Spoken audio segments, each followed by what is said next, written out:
The Unrelating podcasts are meant to be for education and entertainment. They don't constitute a service or advice. For personal struggles, please reach out to a medical or mental health professional. Michelle, have you ever done the aging test where you stand on one leg and raise your other leg, the other knee? For balance? And you close your eyes? Yeah, I find it annoying because if I do it with my eyes open, I'm pretty good. But the minute I close my eyes, I lose my balance. Yeah, that's the whole challenge. And I think that's why it's so important, because I've tried it. And when you close your eyes, you immediately get dizzy. The reason I mention it is because it's an important test for aging. It's like a gauge. And if you can last a certain number of seconds, it kind of tells you where you're at. In terms of your balance, mobility, stability, strength, right. And flexibility. as you get older, you start to lose some of the balance. So I'm proud to announce right here on the podcast that I did score really, really well. After about 5 tries, I figured it out, and I was able to do it over 35 or 40 seconds. I probably could have kept with going. Your eyes closed? Eyes closed. No. Now, putting my hands out was a bit of a cheat, maybe?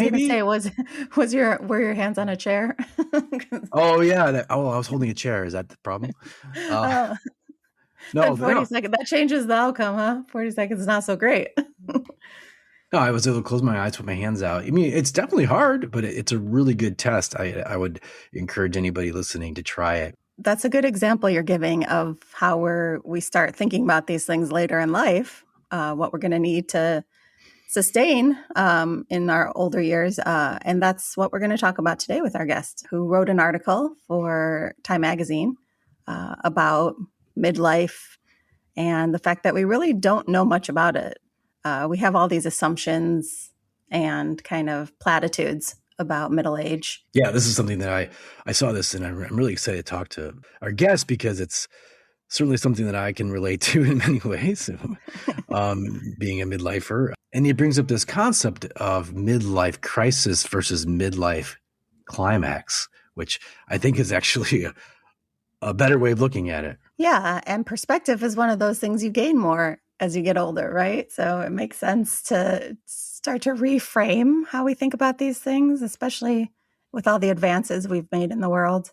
The other thing is, I think it was after Dan Duane's show where I talked about midlife crisis and how it was kind of an inflection point.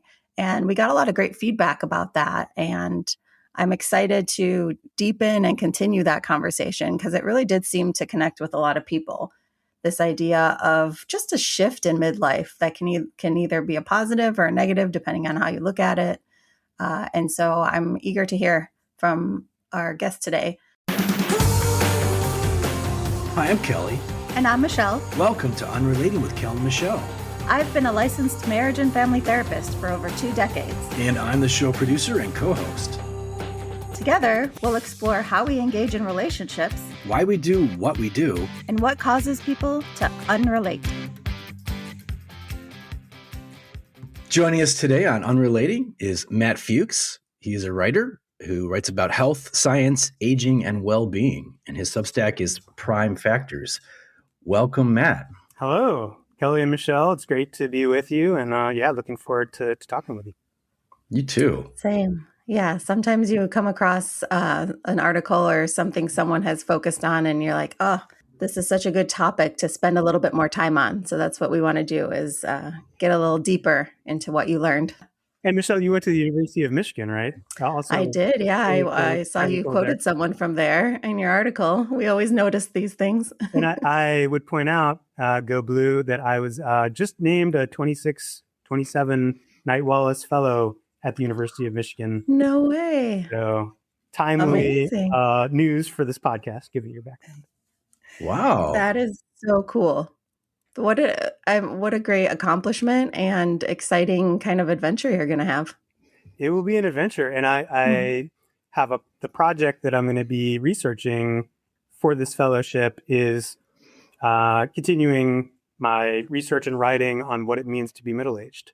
Well, that's interesting because it's in your article, and I've seen this before, is even defining what middle-aged is anymore is a bit of it's not as standard as we thought it was. What is middle-aged now? Yeah, that's the first question that I got whenever I told someone that I was writing an article about midlife. First of all, they said, when I was talking usually to middle-aged people, they said that they didn't think of themselves as middle-aged. Mm-hmm. And then they were like, what is middle-aged? Like, what does that mean? Yeah, exactly. No one seems to know, but researchers actually define it as ages 40 to 65, which is this giant category that when I talk to researchers and scientists who are leading the study of midlife now, they said that this is a category that's really crying out for definition. And so that's something that I have a lot of thoughts about, and something that I'm looking forward to researching more, talking to researchers about, like, what are the subparts of midlife? Because someone in their 40s on average, may have very different feelings and hopes and aspirations and challenges compared to someone who's in their early 60s. You're spanning multiple sort of generations, right? You're talking about your millennials who are in their early 40s, I believe, right? And then you're talking about Gen X is right smack dab in the middle of that, my generation. And then you're looking at, so I don't know, where does Boomer kind of cut off at? I guess that generation. But yeah, 65 is just flirting with that age bracket. So you're right. It's a big demographic. But that's also just the snapshot now of the generations that we know. Someday, Gen Alpha is going to be middle-aged. Yeah. And be sandwiched between the younger folks and the older folks.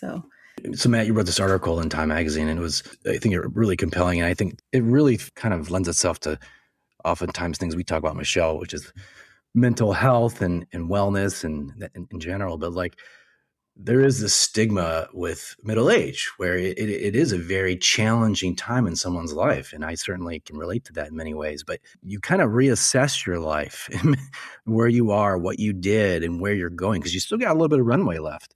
Hopefully, I think I do. So I still feel like I've got a lot in the tank, but yet I'm looking back on my life and going, well, it's an important, I think, checkpoint. Maybe that's a good way to describe it, as life checkpoint.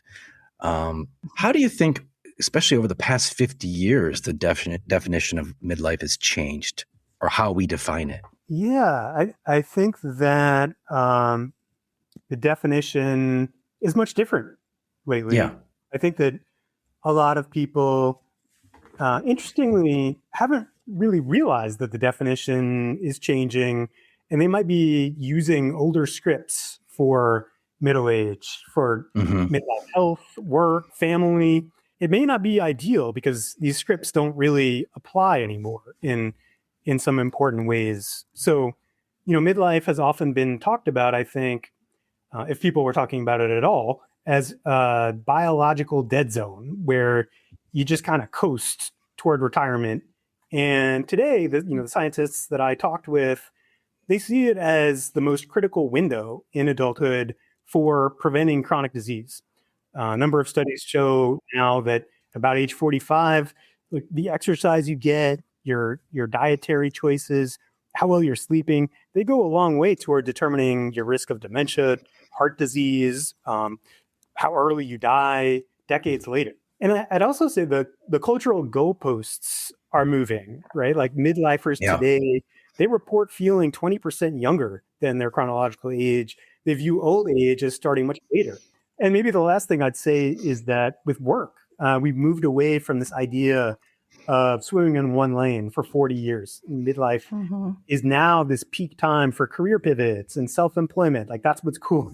That's kind of like what's cool in midlife. So I think compared to even just 10 years ago, the data shows that midlife has absolutely changed. Yeah, and everything you're talking about is such a productive way of looking at it. I think the caricature of a person panicking in midlife, and then making choices to recapture youth or, not give up or whatever the caricature is. You're talking about really intentional choices a person can make in this window. And I love that we can talk about that today because, with us, we're like, what's an action step? What's something you can do now that you have this knowledge? And what you just said is something really important in terms of prevention and longevity and actual wellness, not the term wellness that's out there. Midlife can be kind of a unique time for intentionality. That's something that's really exciting about it. And I love what you said, Matt, about like the longevity concept where people are maybe, again, reassessing where they are in their health. And they're saying, okay, I really want to do better. I really want to feel better. And granted, a lot of people do feel younger than their actual age. I do. But I'm really passionate about, longevity field as well. And just taking better care of myself, both mentally and physically. It's like this is the time when people really got to do it because it's only going to get harder, right? Once you're over that hill, it's only going to get harder to maintain weight and strength. I don't know what the number, I've heard the numbers, but you lose like 6 to 9% of muscle mass every year after the age of 45. I think you may mention that in your article, but there's a lot of studies and there's a lot of statistics out there about all the changes your body goes through. So yeah, it's an important time. I mean, I'm feeling it. Yeah, I mean, I couldn't agree more. I think sort of like getting the right amount of adversity or challenge physically, but also psychologically, spiritually, is important in middle age to maintain that physical and cognitive health. For me, just a quick little aside is that when I was in my mid 40s, I'd never been a runner before. I decided to try to take up running. I've actually become a much better runner in my late 40s. I can compare my times to when I was in my mid 40s, and I think I've gotten considerably better cardiovascularly because I was challenging myself. Yeah. I think too, it's funny because I don't want to get off the health and wellness piece if that's what you want to talk about, but for me and for a lot of people my age and middle age, it feels like it kind of sneaks up on you. And I wonder if you are seeing trends or what your thought is about this. The fact that some of our milestones have been delayed in the sense of, in older generations, you're in your 20s, you get married, you have a house, you start a family, that those milestones have been delayed for a lot of people. And so when you are in your 40s or 50s, you're in a phase of life that is a little bit different than traditional.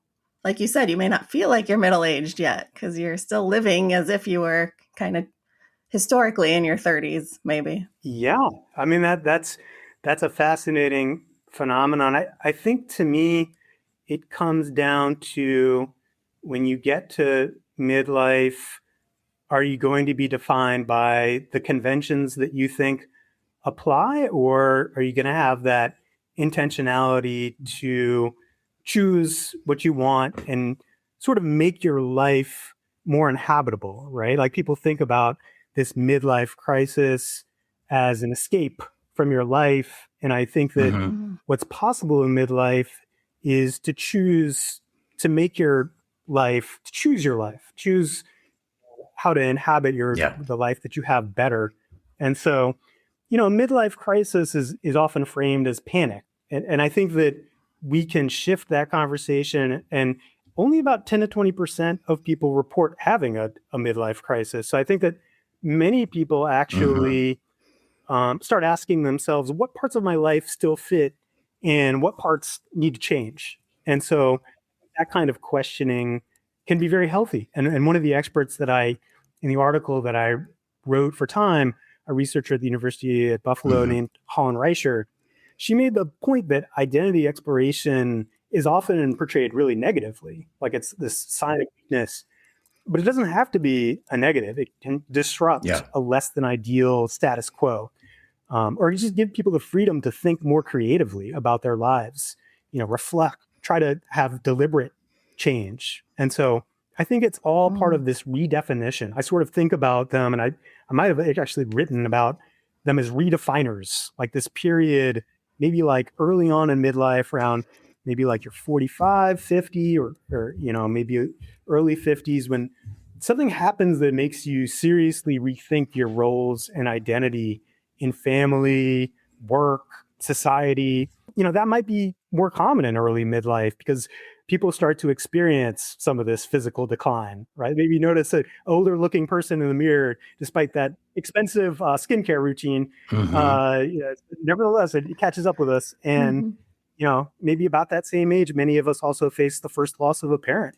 Yep. And I think that kind of direct confrontation with death and awareness of getting older, they force some major recognition that life is finite. It might give you some more urgency to revisit these roles that, maybe aren't really working for you. Yeah, I mean, I think of the term over the hill and all of the birthday cards you get when you turn 50 that are like black and dark and macabre and all these things. Making fun of it. Yeah, exactly. Yeah, making fun of it, but it is a jarring realization. And maybe your kids might leave home around that time. Mm-hmm. This new act of life that whether you like it or not, it's there and it's full of upheaval, but maybe you're also open to its creative potential. Yeah. It's funny you mentioned that, Matt, because some of my friends have had their kids. Actually, this is aging me right now, but their kids have actually moved out. Or I'm sorry, their kids have moved out of the house. They've gone to college, or they're moving on.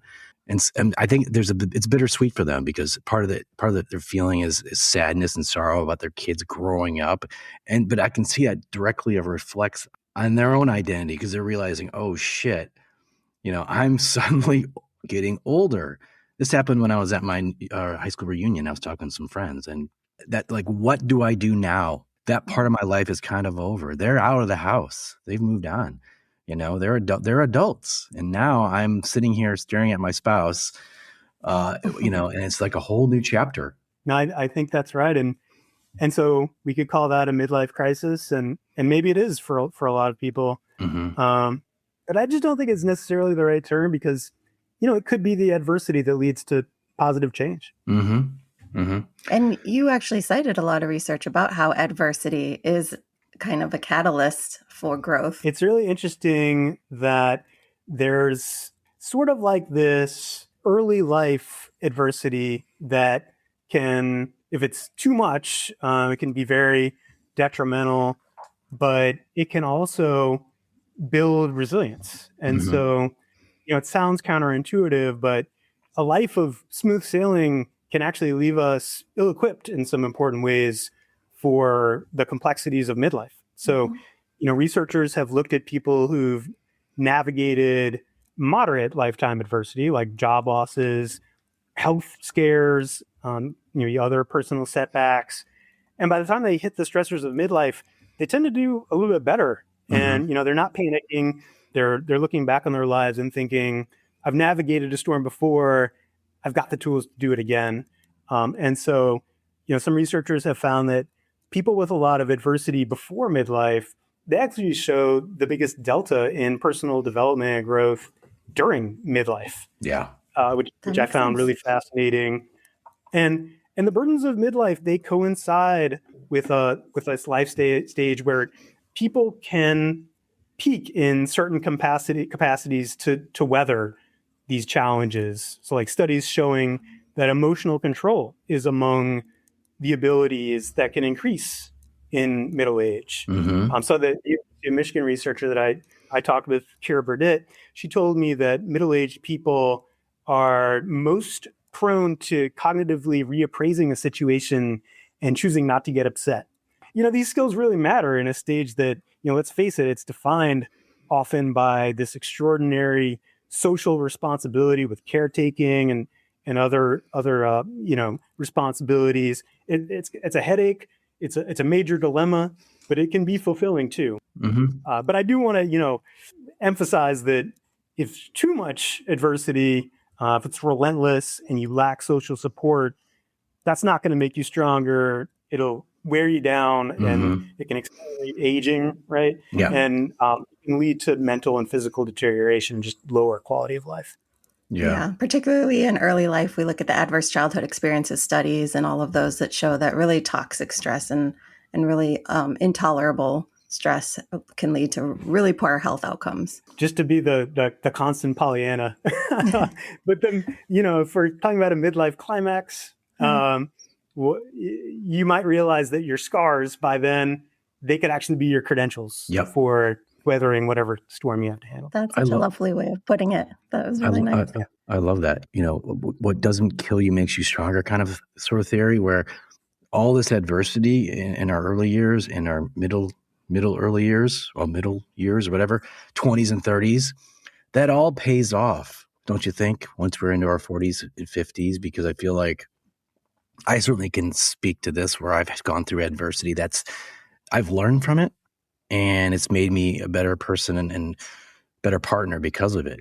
I can think of many examples: divorce, financial issues, loss. All these things have compounded. It's kind of like your IRA, right?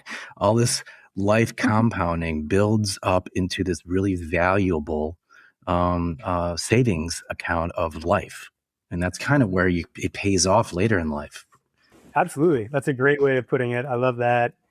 You're satisfied not because life is easy, but because you've proven to yourself how durable you can be. Mm-hmm. Mm-hmm.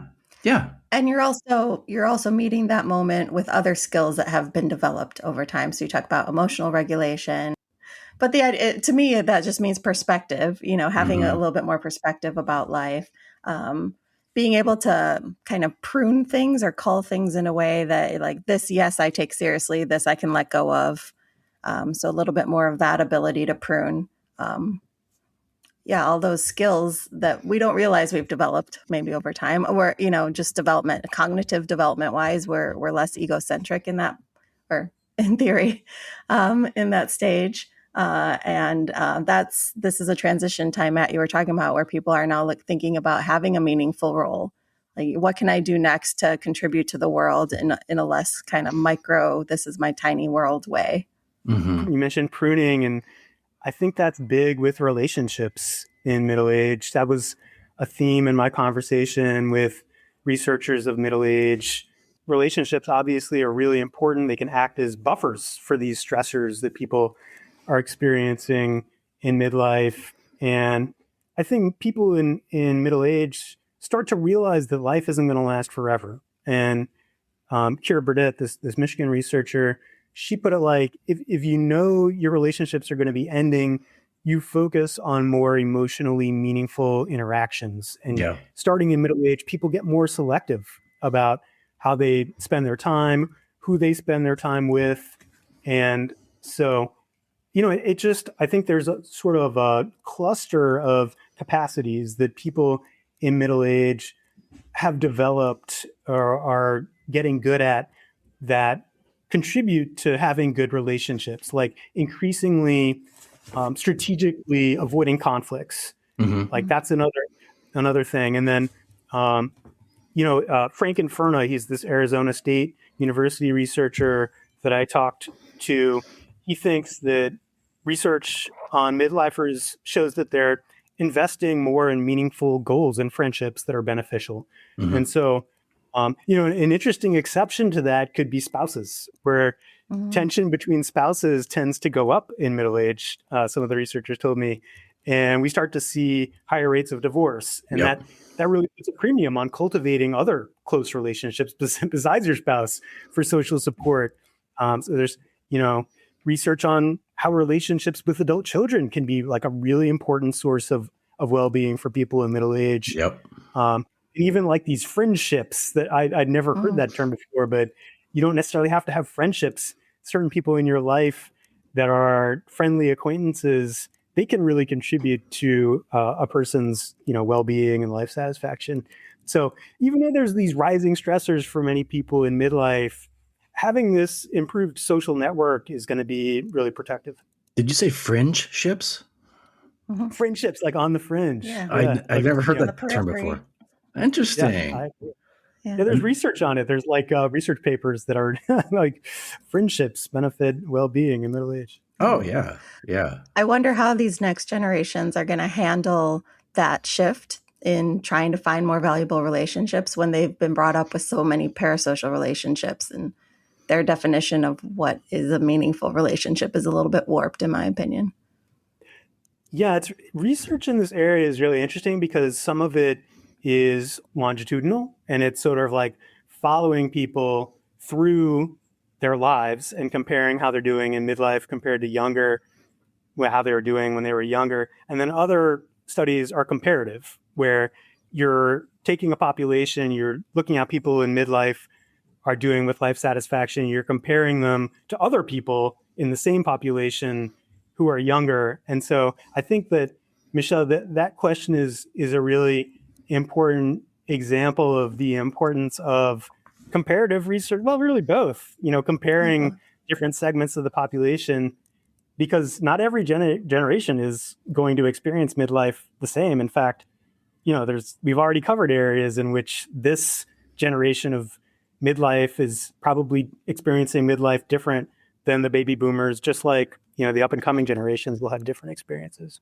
Mm-hmm. Yeah, and I would say that probably applies to what you said about spouses potentially being the outlier because my generation thought we're very empowered and thought, hey, we're gonna have more equitable households, and yet somehow we ended up still kind of under traditional gender expectations more than we expected to be, given our empowerment.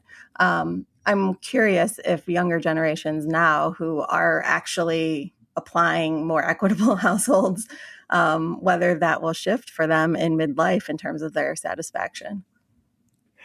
Yeah, I think so much of it is cultural, and that same researcher from Arizona State, Frank Inferna, he has done research that shows how much of midlife dissatisfaction is due to these external factors, Mm-hmm. like you're talking about, with cultural differences and people having different attitudes about gender roles. Also, like your environment, what country you're living in.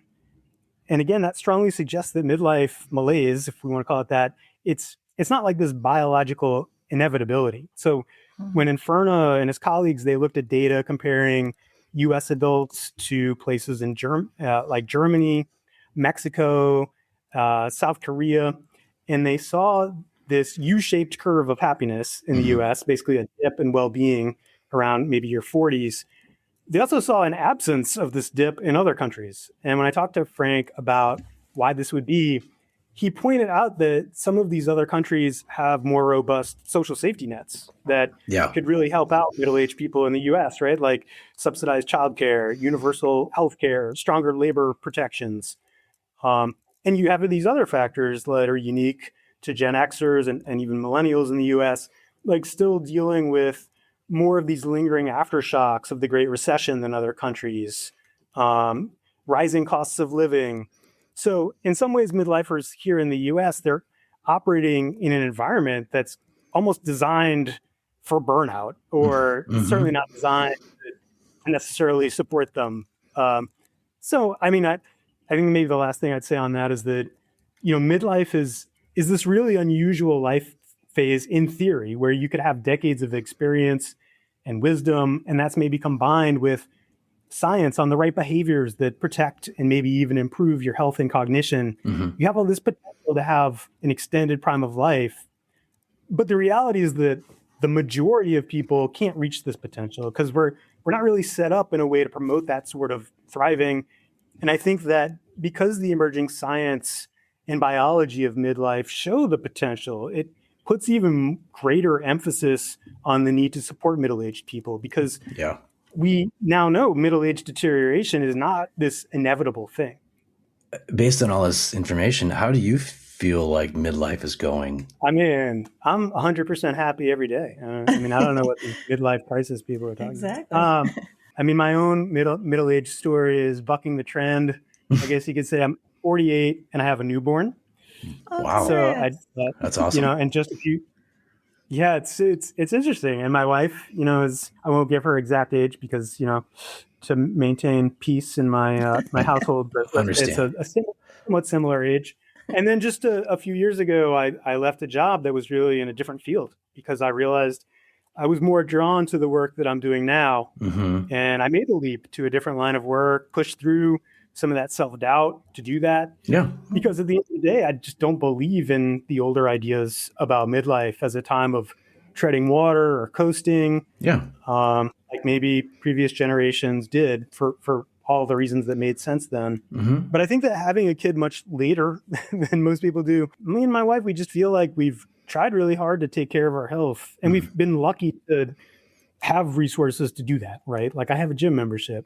And I just don't believe that my chronological age is a great indicator for what I can or cannot do physically, including having another kid.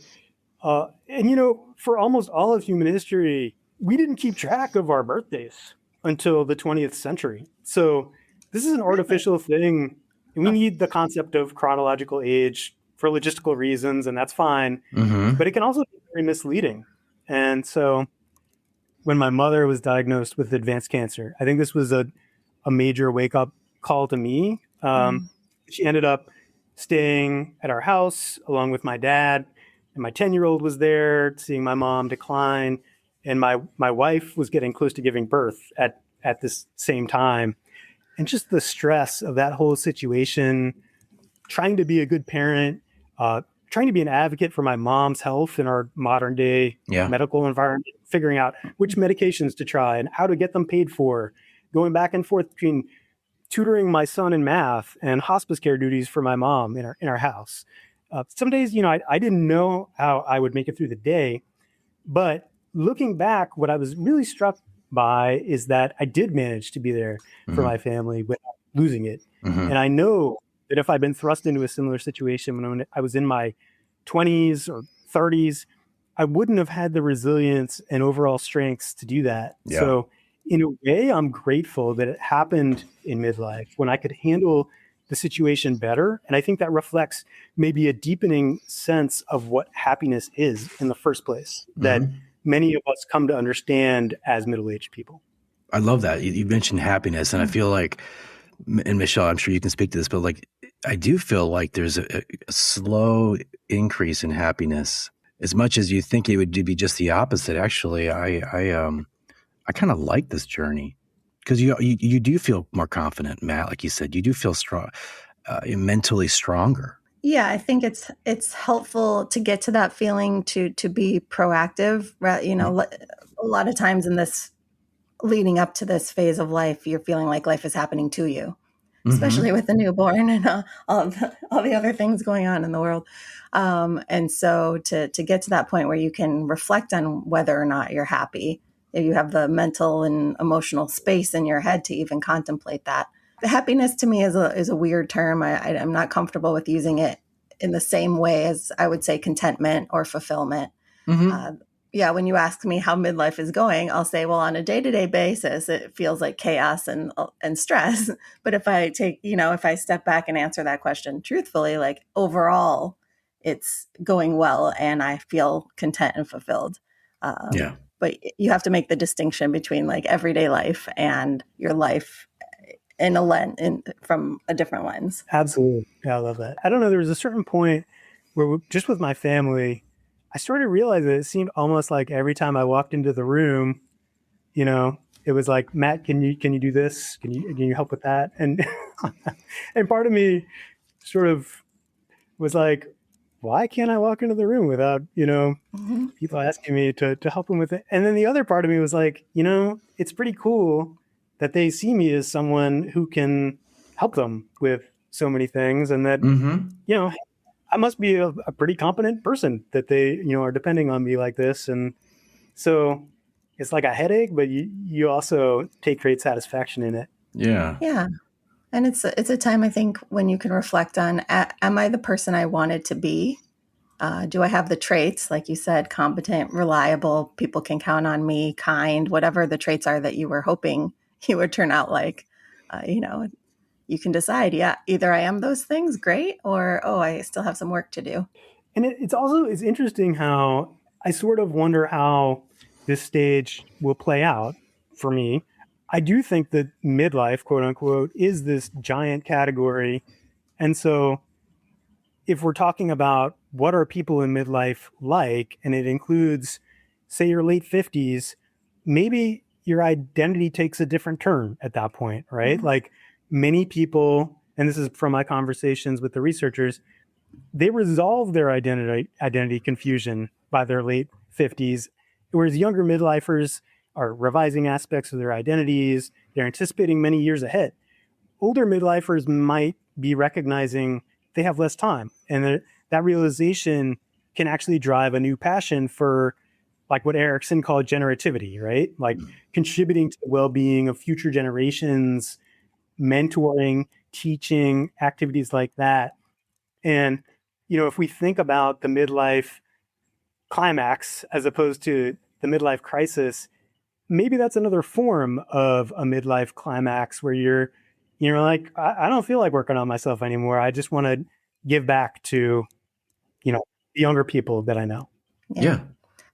And Matt, you can speak to this probably better than I can, but there's so much research out there that shows that in later life, having meaningful roles or having felt that you have made an impact for the better is part of that life satisfaction of feeling like you had a life well lived. Yeah, absolutely. I think it's really important.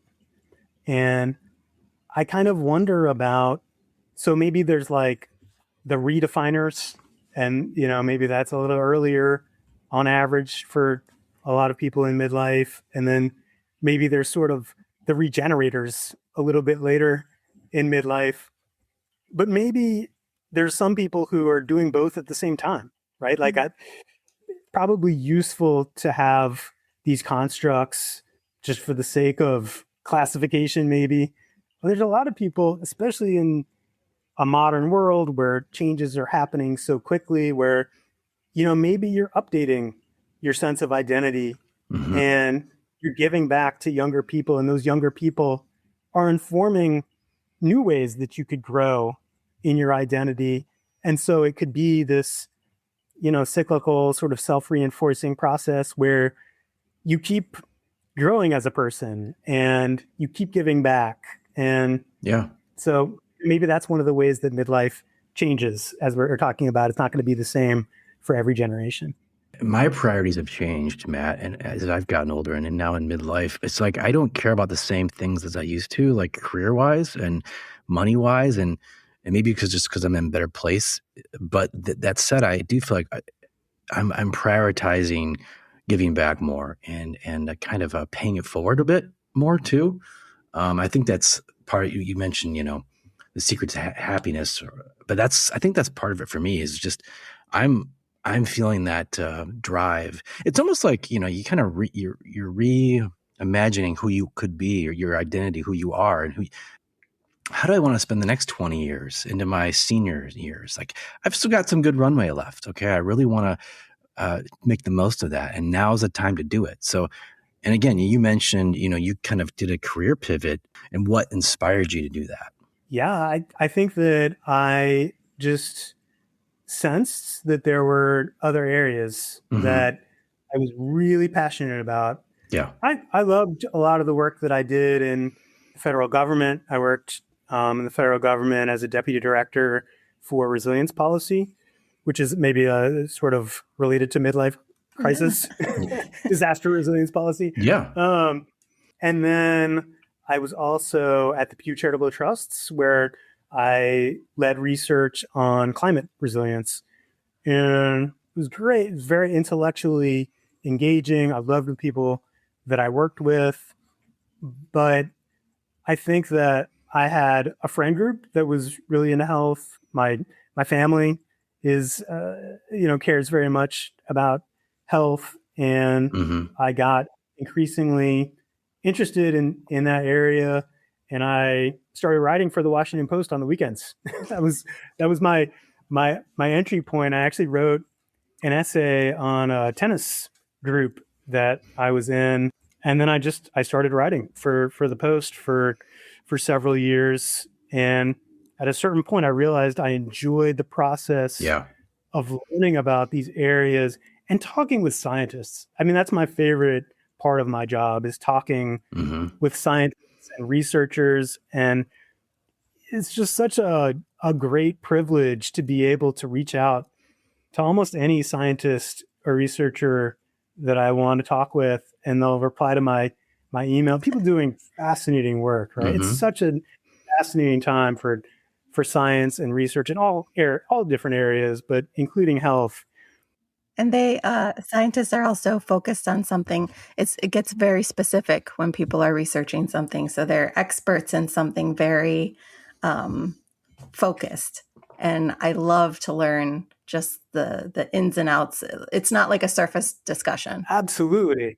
You touched on something, Matt, that I just picked up on, but like I'm sensing from you is you're a curious person. You're a smart person, but you're also very curious. And it seems like you've taken that superpower, and you're interviewing you mentioned interviewing all these scientists, and you're learning so much. And I think that really speaks to, again, this midlife identity issue where I'm a big proponent of continuous learning and continually asking questions, and never, just because you're midlife or you're old doesn't mean you need to stop learning and asking questions and meeting people. And I think that's the super sauce right there. That to me is like everything.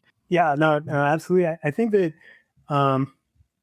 when I was writing more for the Washington Post, I had this column for them on aging, and I often was doing stories on people in their 70s, 80s, 90s, even hundreds.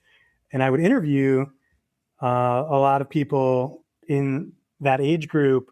And curiosity was, I would say, one of, if not the defining traits of the people that I talked with. They're just very curious, and they were constantly asking questions and trying to learn new things. And I think that curiosity is a big part of aging well.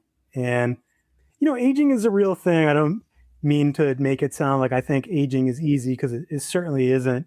And it's really interesting. Like research out of Stanford shows that on average, our bodies undergo these bursts in biological aging at least 2 points, both of which happen during middle age, in our mid 40s, and then again at about age 60. Just on average, of course. It's understandable that people feel like they're getting older. Like you are getting older. Sure. And maybe that's part of the dissatisfaction that people have in midlife, is like this dissonance between how you're physically changing, how you feel and want to act, and then how others are treating you, how you're expected to act. And I think that for a lot of people, there's this gap between their biological age and their chronological age. And I would tie it back to curiosity, because I think that part of staying young is defying the expectation that you're not curious, that you're sort of an old dog who can't learn new tricks. You got to keep tapping back into that curiosity. Yeah, our brains shrink as we get older. We lose the ability to learn in many ways. So it's important, like learn a new language as you get older, or to meet new people, constantly be having these synapses going on in your brain that are going to create connections and that are going to continue to keep your brain healthy. And it's all connected, like your physical, your exercise, physical activity, that's supporting your cognition as well. I mean, there's a lot and that your goes mental health. Mental health, absolutely. It's all tied together, but I think curiosity is a really big one. Part of it is your personality, and the amazing thing about personality is we used to think that it's, who you are by the time you're 18 is who you're going to be for the rest of your life. And I think that increasingly science is showing that people have a lot more agency over personality and how you approach your life than was previously thought. Yeah. And what you've been saying all along is you also have more agency in this phase of life, in midlife, than a lot of people think. And all these traditional ways of looking at it, like it's, the end of the world when you turn 50, or when, you have to sunset, or, just kind of go off quietly into the night when you get older. We're challenging those old ideas. Yeah, absolutely. And I would echo what Michelle said about, navigating these changing roles that people have in midlife is huge. I think that, the story of midlife has yet to be told at this point in a lot of important ways. But I think especially for women, I do feel like the story of women in midlife is a really neglected area, at least in the popular press, in media. I don't think that gets told enough.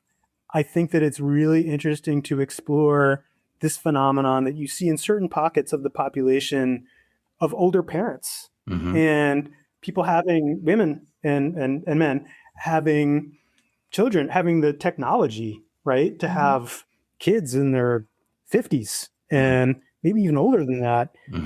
Like that is, I really want to spend time with people who are going through that, choosing to do that, experiencing what it's like to be a much older parent than perhaps your parents were when they had you. Yeah. This is a really fascinating change that I think is increasingly going to be common among our population. If you do the math and you say you're a 50-year-old parent, you're going to be like a 70-year-old with a high schooler, right? And I know it happens. Michael Douglas. It changes your entire retirement plan. Financially, there's some practical realities there. And my son, he's just turned 11. Mm-hmm. He said that he was talking with his friends about how they want to have kids when they're relatively young, so they can see their kids grow up. Yeah. I was like, Oh, okay. I think I'm probably gonna be still alive to see you grow up, man. Yeah. I didn't plan on dying the next couple of years, knock on wood, but I thought that was kind of funny. Yeah. Your son's a Also nihilist. 70 looks different for everyone, And Sure. if you're putting in the intentionality in the work when you're in middle age, then you could be just as in shape and, vibrant at 70. Absolutely. I agree. So I think this has been a great conversation, Matt. So I think as we wrap this up, what secrets of a successful middle age have you learned in your research? A big one that I would emphasize is I feel like this age-appropriate adversity. I think I touched on it briefly. Yeah. It's cognition. It's giving yourself challenging goals in your life.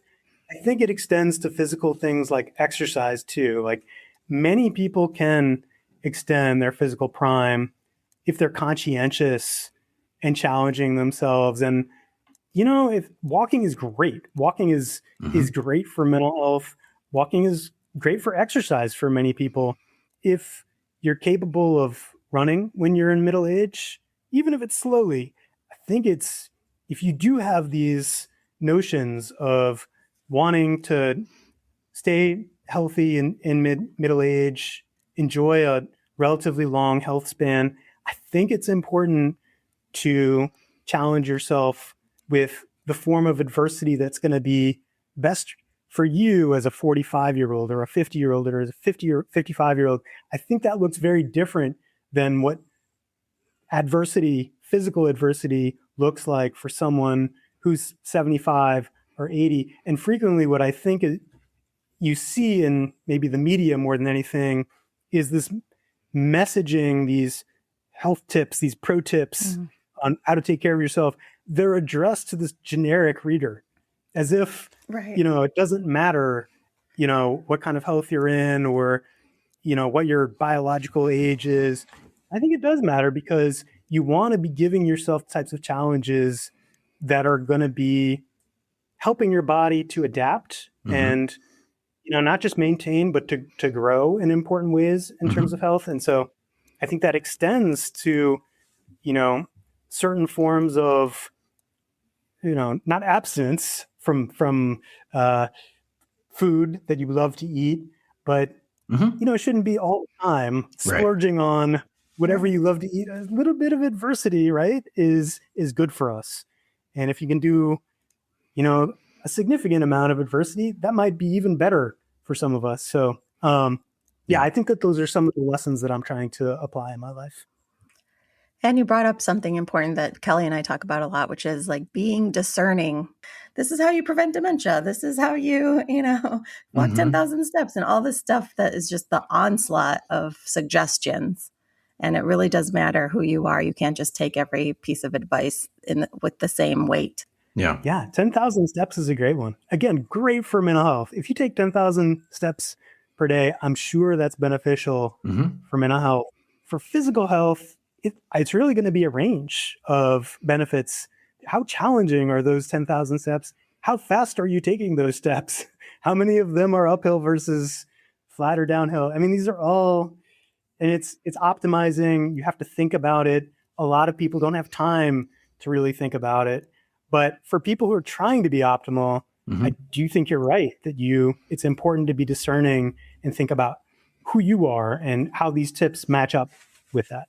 Yeah. I like that phrase, so I just want to give it some weight here. Trying to be optimal. I feel like that should be the new phrase for midlife.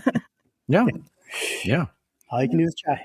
Yeah. I love that answer, Matt. I see midlife. It's that important period where you really need to set yourself up for success later as you age. And it's like you kind of touched on that a little bit, but there's a lot of things you can do preventive wise now. They're going to pay off when you're older. It's the walking, it's the learning, it's the curiosity, it's the adversity. And, it is some weight training, and you do need to do these things now because it's only going to pay off later. It's just putting that in the bank for success as eventually where we're all going to be is old. And we have more metrics and ways of keeping track of how we're doing than ever. Mm-hmm. And one of those ways is that we're more engaged than ever in these metrics and trackers of this critical window, as we touched on earlier, in adulthood for preventing chronic disease decades later. And you can look at things like your VO2 max, which is a predictor of mortality and how many more years you have to live. And you have the ability there's things that you can do to improve your VO2 max. I mean, these were things that certainly, like when I was growing up, I didn't know anything about, you didn't hear anything about VO2 max. And there's a range of, that's probably the best known one, but there's a range of other prime factors, as I'm calling them, that can increasingly be looked at as ways to extend your prime. And given all the information that's out there, I think you said something at the beginning that's very true, which is middle age is just this squishy phase nobody really understands. So this research and time you're putting into getting more data and more reflection on that is exciting. Thank you. Yeah, I love it. I think it's a fascinating area, and I'm looking forward to learning more about it.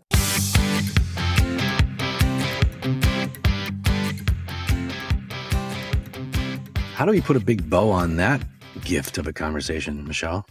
I know, it was so rich and fruitful. And he's so thoughtful about it. And also, I love his curiosity. We talked about that being maybe the biggest factor in maintaining your vitality. But just the fact that he wants to learn more, he's going to research more. And I love when we have guests who are delving into areas of life in the world that aren't getting a lot of attention in an intentional and practical and scientific way. Yeah, and kind of based on that, I do feel like, maybe there's a stigma, or maybe there's just, it's avoidance or something, but people don't want to talk about mortality, and they certainly don't want to talk about getting old, although they do everything they can to stay young and look young. But yet, in the middle age is when it really sort of hits you. Father Time comes knocking on your front door. There's a lot of sensitivity that comes with that because you start to think about mortality. Like Matt mentioned, you see your parents aging or dying in some cases around middle age, and you see your kids grow up and leave the house. So there's a lot going on that's contributing to a lot of these stressors that we talked about. Yeah, and how it isn't kind of a universal experience. That's why it's worth each person reflecting on their middle age and where they want to go next. Because I was particularly struck by his statistics on different countries, and people in the United States in middle age just being more stressed and unhappy than in other countries. Yeah. And he pointed to the social safety nets that are in place in other places that reduce that stress. Yeah. But I think when we talk about a lot of people not considering it or not talking about it, it does feel like you don't have a lot of time just in your day-to-day life to reflect on these big themes about mortality and aging. And it can feel like it's not the right time to be doing preventative work. But I think what really came out of the show was the very strong theme that middle age is the perfect time to be doing preventative work for your older years. Oh, I can't think of anything more important. This is the time you're never going to get back. This is a time when you still have that youthful, or hopefully you have some strength, you have a youthful feel and energy, and you need to take advantage of that, because only it gets harder every single day. Yeah, and maybe if you're middle age, you can use your experience with regret to prevent having that later. So in middle age, you can say to yourself, "Oh man, I wish in my 20s I had wore more sunscreen," or "I wish in my 20s I had, focused more on my mobility." All these things that you wish you had done when you were younger, and now you're in middle age. You don't want to be 70, 80, 90 saying, "Oh, I wish when I was in my 50s I had taken the time to do this, this, and this." So it can be helpful as an exercise for people to think ahead. If I'm lucky enough to get to 90, what am I going to look back on and say, "Oh, I wish I had done blank"? I totally agree. I think one more reason why it's a midlife climax is because it's kind of the best of both worlds, where, like you mentioned, you've got all these years of experience behind you, but you still have enough life left where you can take all that experience and you can put it to good use, or put it to work and continue to build on it. Like I said, like compounding. It is it's a sweet spot. It is a midlife sort of renaissance, maybe, too. Oh, I like that. And I think it does require us to ignore a lot of the noise and a lot of the societal messages we get. So this idea that we should work ourselves to the bone and hustle and grind until we retire, and then, in retirement, then I'll get to enjoy life. That's such a warped way of living your life, and a lot of us don't have the choice in that matter. But at the same time, if this show sparks even just a moment of reflection for someone to say, "Hey, if I'm in midlife, is there anything that I feel I still have control over before my time is gone, or a path I can take for myself?" We're just encouraging people to grab that opportunity. In your practice, do you have clients who talk about their concerns, midlife concerns, or maybe like their identity concerns, or like maybe they're unhappy with where their life is now, the path they've taken, or they wish they would have done something differently? Oh, absolutely. I think that's a theme for a lot of different phases of life. I think the point of the show is that people aren't really considering midlife in that way. I know I've had clients in midlife who are feeling restless or like generally irritable, or, they're not really sure why they're suddenly kind of unfulfilled. That's why you see a lot of career pivots and people trying to figure that out. So like you said, it is a renaissance. It's a chance to reframe and regenerate. But when you talk about identity, what struck me with your question is some work that I do with younger folks, particularly teens. And one intervention I do is we create a chart, a visual chart, and it has 3 columns. Who am I now? Who am I expected to be, by society, by my loved ones? And who do I want to be when I picture myself later? And I'm thinking that that's still a valuable intervention you could do in middle age too. But not enough people really take the time to deliberately think about their identity. For some people, that's all they think about, right? Because, we get categorized all the time by different aspects of our identity, and they don't have the luxury of not thinking about their identity. It's constantly being pressured upon them. But in terms of midlife, it's a great time to think about who you are, who you want to be, what your internal expectations are of yourself, what external pressures are keeping you from moving in a different direction, and go from there. I still want to be president. Is that an option, you think? Yeah, I mean, if you look at politics, that is the one area in our life where geriatric representation is at an all-time high. So you got plenty of time. Or a Supreme Court justice? Let's not get into that. And the students that I supervise as they become therapists and all of that, there's a lot of, in grad school, you see such a wide range of ages, a lot of people in second or third careers. Inspiring to know that people feel the freedom to pivot. So I think the big takeaway, Michelle, is there's a lot to be excited about, I think, in midlife. From my experience, it's been a time of growth, and curiosity is important and key. And that's something that I continue to try to practice and cherish. There are very few things in life you can control. The one thing you can is how you react to what life throws at you. My attitude and my curiosity. Yeah. I don't know why when you were talking, it just reminded me of the Serenity Prayer, which is used a lot in the addiction community. But in terms of what you can and can't control and your reaction to those things. My big takeaway, well, there was a lot, but one of my big takeaways was the idea of slowing down to really give it its due. This idea of reflecting in middle age. I think I mentioned on the show that it just feels sometimes like life is happening to you, and you're hanging on tight to the handlebars along for the ride. And I would say I'm guilty of that. Just the days go by, the weeks go by, the months go by so fast, and I'm not going to just naturally sit down and do this. I know myself. I'm not going to just easily start to reflect. I'm someone who would need to deliberately take time, carve out time in what feels like no options, to really think about this. So if that resonates with you and you're that kind of busy too, then I encourage you and myself to be inspired to carve out some time to think about this. Well said. Well, as always, it was wonderful to do the show with you and to meet Matt. And I'm hoping he'll come back and keep this conversation alive. If you're inspired by this conversation or curious or feel empowered, or want to reflect on something that is going on in your life, come on the show. Yeah, please reach out to us. We'd love to talk to you. If you're struggling with family, friends, or just life in general, in a bad relationship and wondering what to do, or you want a relationship and to set yourself up for success, then we want to talk to you. So make your appointment on Unrelating. To be a guest, ask a question, or recommend a topic, drop us an email at theunrelatingpodcast@gmail.com. And be sure to follow us on Instagram and YouTube.